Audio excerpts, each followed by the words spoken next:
Good morning, everyone. Today is the holiday of Tu B'Shvat, the new year for trees. And the question is, we're in the middle of winter. The trees are barren, are empty.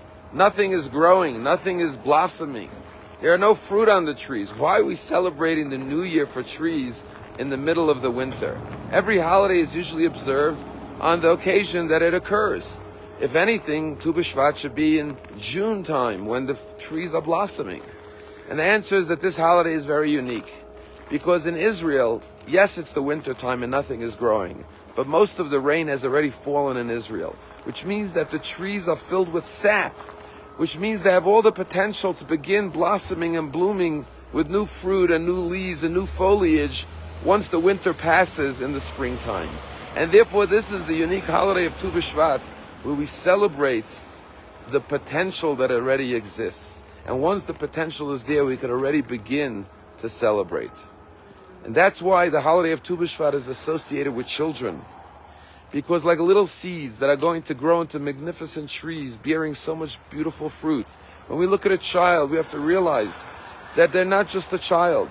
In them, they contain a beautiful, magnificent family tree. And therefore, the way we nurture and water the seed, the way we cultivate it, every act of love that we show a child will result in so much fruit.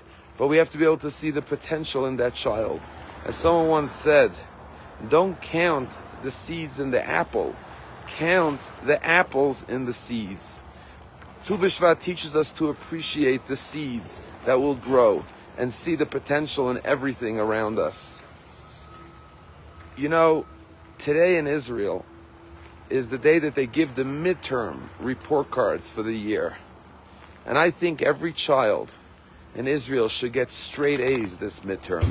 Because every child who even showed up to school after October 7th in Israel, after experiencing so much horror, so much tragedy, and had the strength and the courage to apply themselves to study, they had the resilience, the flexibility, the creativity, the faith, they deserve A+++.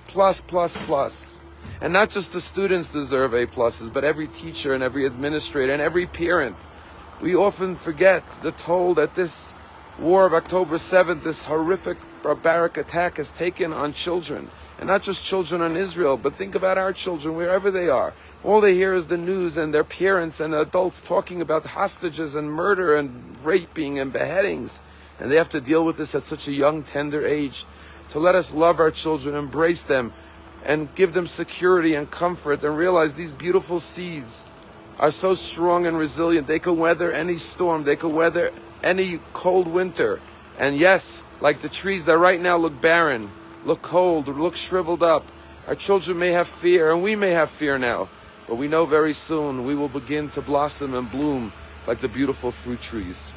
One of the horrific tragedies that occurred on October 7th was the Zohar family, where the mother and father, Yasmin and Yaniv, and the sisters, Keshet and Techilet, were murdered by the Hamas terrorists. But Ariel, who was 12 years old, had gone out for a jog and managed to survive because his father called him and said, don't come home. And a few months later was his bar mitzvah. And he said, I want my father's tefillin that he got from my grandfather, who was a Holocaust survivor. And they went back into his home in the kibbutz and discovered it. And he put it on with his talit and tefillin and got called to the Torah for his bar mitzvah without a father, without a mother, without his sisters, the lone survivor of his family. And one of the guests at his bar mitzvah was Rabbi Yisrael Meir Lau, the chief rabbi of Israel. And he came to honor the boy and celebrate with him. When he got up to speak, to give a blessing to the boy, he said, I was so moved to see you wearing your father's tefillin that he got from your grandfather, Holocaust survivor, with your talis, the way you said the blessings at the Torah. And I look at you, he said, I'm reminded of myself. Because I lost my mother and father. My father was murdered by the Nazis, Rabbi Lau said, when I was 5, and my mother when I was 7. And I came to Israel as a child of 8 years old. And when I had my bar mitzvah in Israel, I was also an orphan. I also went through a Holocaust like you and lost my whole family. But look, I managed to build a beautiful family of my own.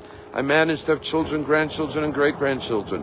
I managed to live a meaningful life with great accomplishments. So too you, Ariel, he said. You will grow up to be a great light and source of strength and blessing to the Jewish people. You will build from your seeds a beautiful family. This is the story of Tu B'Shvat, and the story of the Jewish people. Let us cultivate the countless seeds around us and turn this cold winter into a beautiful spring. Have a wonderful day.